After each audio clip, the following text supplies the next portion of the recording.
That's not the end of problems created by climate change. Extreme weather is making it increasingly difficult to put food on the table.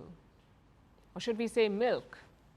And now people are adapting. Camels are equipped to handle extreme weather, so many parts of West Asia and Africa are depending on camel milk. In the United Arab Emirates and Saudi Arabia, camel dairy mega farms have been set up. In East African countries, including Kenya, Ethiopia and Somalia, farmers have depended on cows for eons. But they are gradually transitioning to camels. What is behind this shift? Are camels the cows of the future? Here's our report. Camels may be the next cows. Don't worry, we aren't talking about a body swap. Simply put, the ships of the desert are taking up more livestock duties. Across parts of Africa and West Asia, camel milk is in high demand. In the United Arab Emirates and Saudi Arabia, camel dairy farms have been set up where they have tens of thousands of camels. And these mega farms are producing camel milk on an industrial scale. In Africa too, camels have arrived to replace the cows. People are transitioning to camel milk, especially in Kenya and the Horn of Africa, which consists of Djibouti, Eritrea, Ethiopia and Somalia. For centuries, these nations have depended on cows for their milk, so much so that they outnumber camels 10 to 1. But cows are no longer having their moment.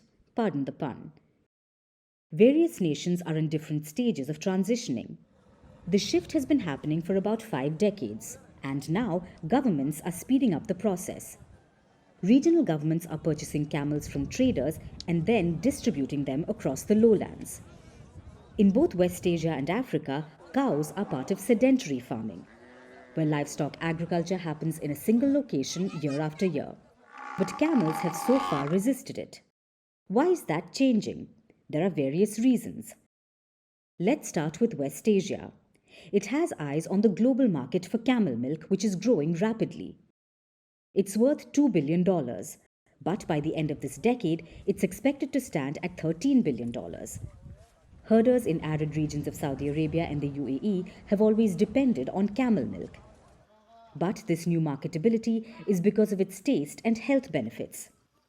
To those who've tried camel milk and found its salty taste disturbing, here's a fun fact. Fresh camel milk often comes with a milder taste that becomes sweeter in particular seasons.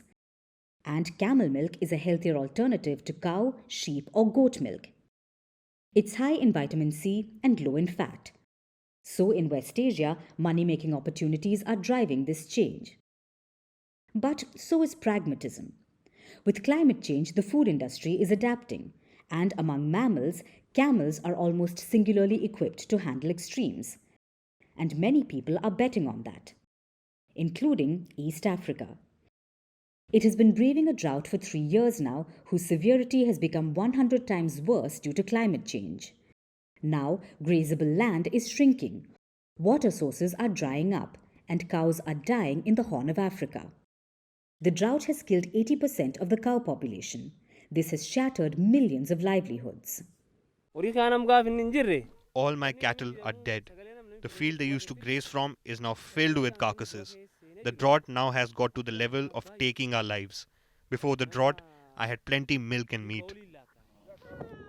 Now nations are looking to camels to save the day, because camels can go up to 2 weeks without water as opposed to a day or two for a cow. They can also lose 30% of their body weight and still survive. That's one of the highest thresholds for any large animal. Plus, camel milk is a comparable substitute for cow's milk and it's healthier. Plus, a camel requires less food and water than a cow to produce the same amount of milk, which is why camels are often called the miracle species. So whether it's about more money or mere survival, countries are increasingly hoping for their own miracle.